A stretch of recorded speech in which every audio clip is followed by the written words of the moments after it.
Welcome to ITRMC HRU Virtual Research Classroom. Following are a few reminders before we begin. It is helpful to use a two-way earphones and headset for clearer audio input. Lectures are in PowerPoint presentation. Device must be in full screen mode for better viewing. Questions, you may send them to our email address. Answers to your questions will be posted in the virtual classroom as a separate Q&A video as soon as available. After this lecture, an assessment form will be sent to you. Kindly accomplish this form to receive your certificate of attendance. This may be viewed on demand on our YouTube channel. Thank you.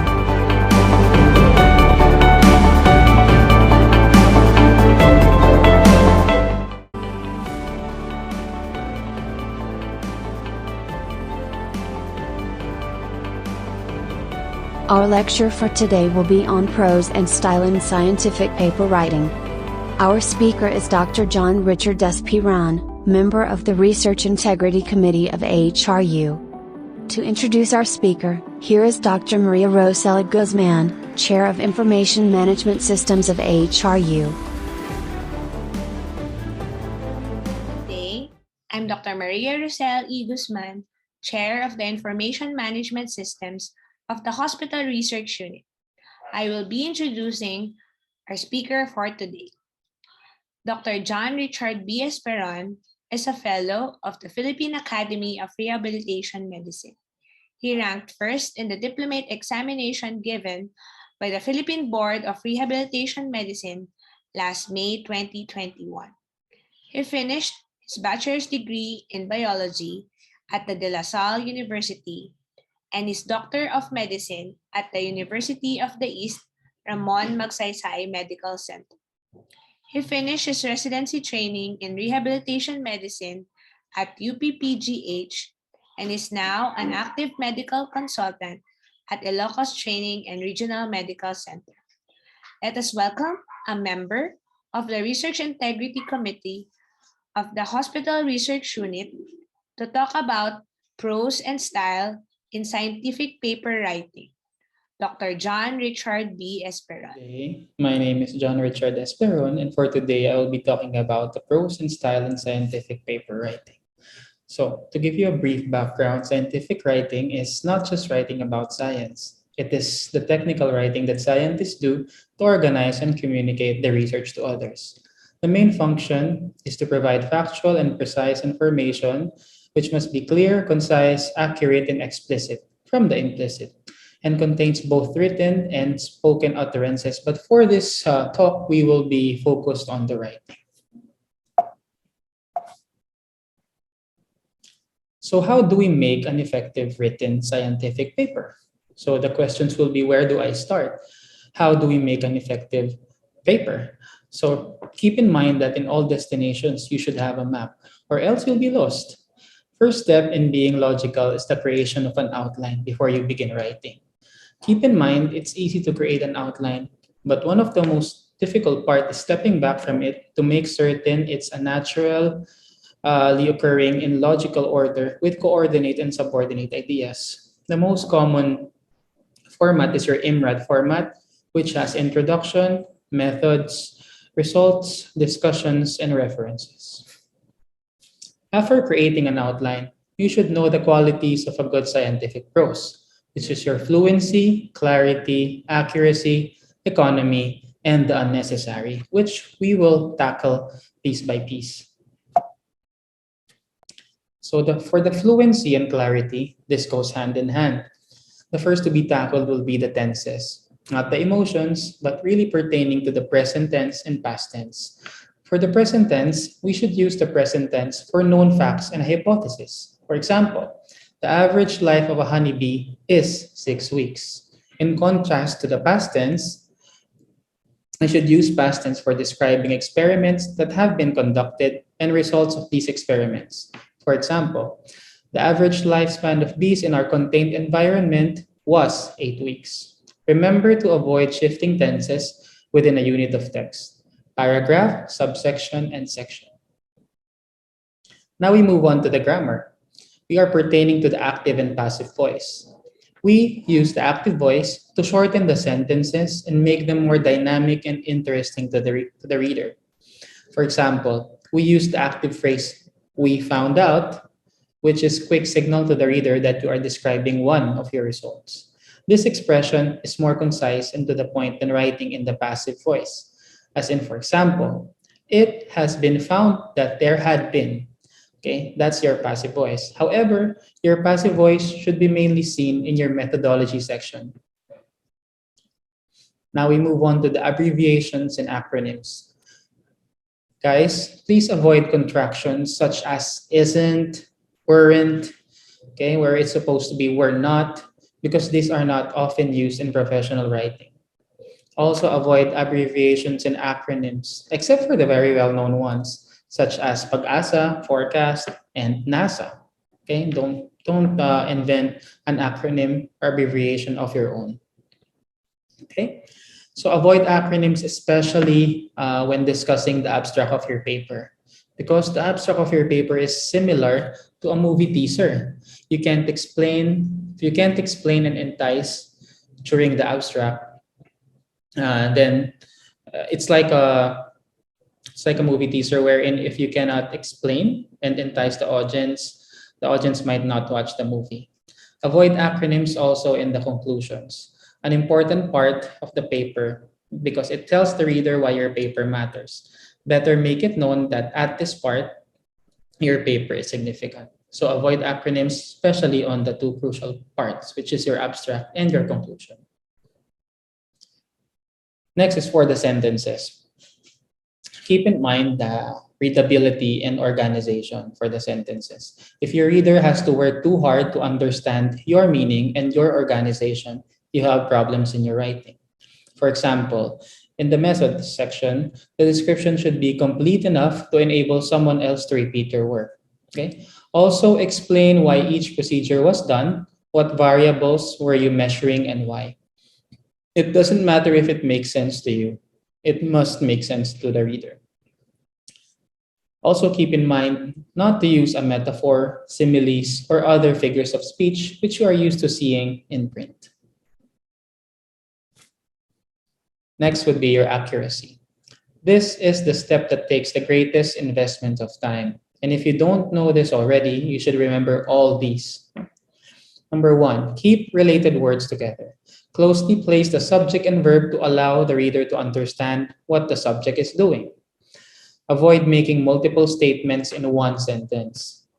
Convey only a single idea per sentence and link sentences together within a paragraph to provide a clear storyline. Avoid succession of loose sentences or the sentence that is not related or has no sense. Every paragraph should have one topic sentence, not two or three. All sentences in the paragraph should support and elaborate upon what your topic sentence plans to discuss. Your topic sentence is your hero, and others will be your supporting characters. Remember Tony Stark in the Endgame. Should be able to provide a rationale for why each sentence is placed and for where it is placed, where it is in each paragraph. In addition, you should have a rationale for where each paragraph is also placed. This will provide a logical transition from one paragraph to another to render a clear flow, thus guiding the reader from one topic to another. When communicating facts, figures, and methods used in research, as well as the description of the results, it has to be always precise and exact. Keep in mind that there is no space for any redundant, repetitive, and unimportant information.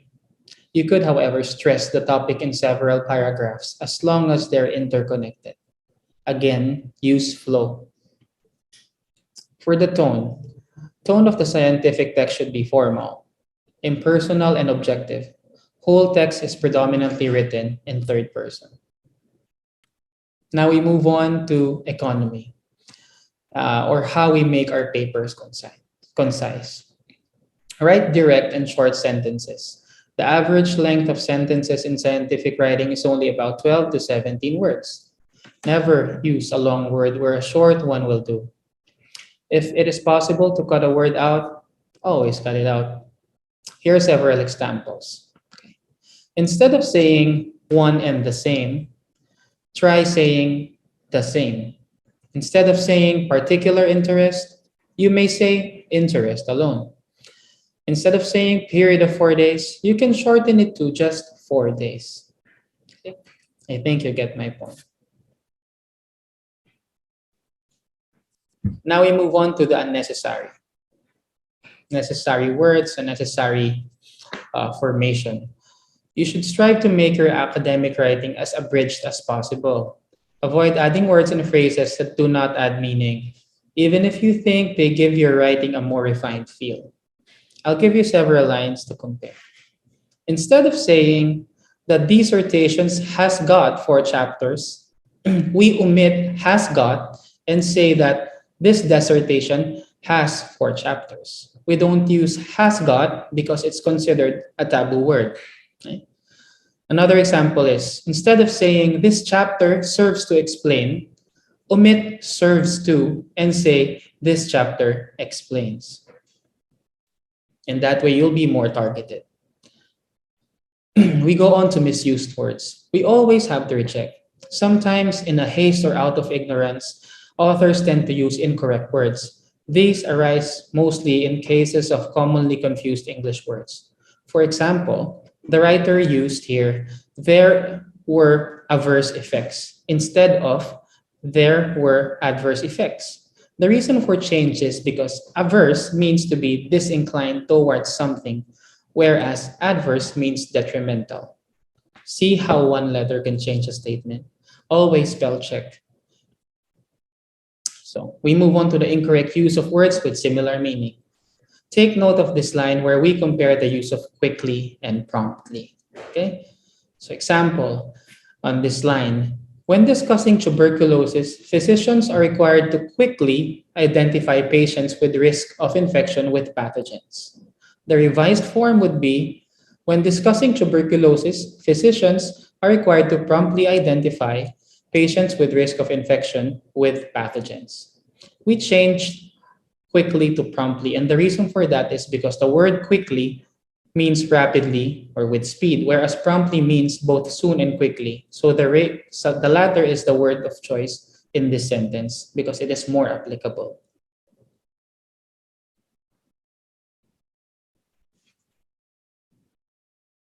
Additional tips. When it comes to jargons, please don't use it. Your reader won't know it, so better keep it simple. Cliches. Expressions that are heavily overused, such as think outside the box and at the end of the day. Please don't use that. Other things that are not supposed to be used is your everyday abbreviations, such as photos for photograph, fridge for refrigerator, info for information. Some slangs like cops instead of police, and gender biased language such as firemen and mankind. Now we go on to your favorite. After discussing how to formulate a scientific paper, and after discussing the qualities of a good scientific paper, now we go on to the key points, okay? So all I want you to do is apply it. Always remember, have a map for your destination. And with that, I mean always have an outline. Use effective transitions between sections, paragraphs, sentences, and within sentences. Use strong verbs and concrete nouns. And always strive to make the implicit explicit. Just because you know what you meant to say does not mean your audience does. Be concise yet meaningful. One other suggestion is, after you've written a section, step away from it for a day and return with a fresh eye. This will help you view your writing from the reader's perspective. With that, thank you.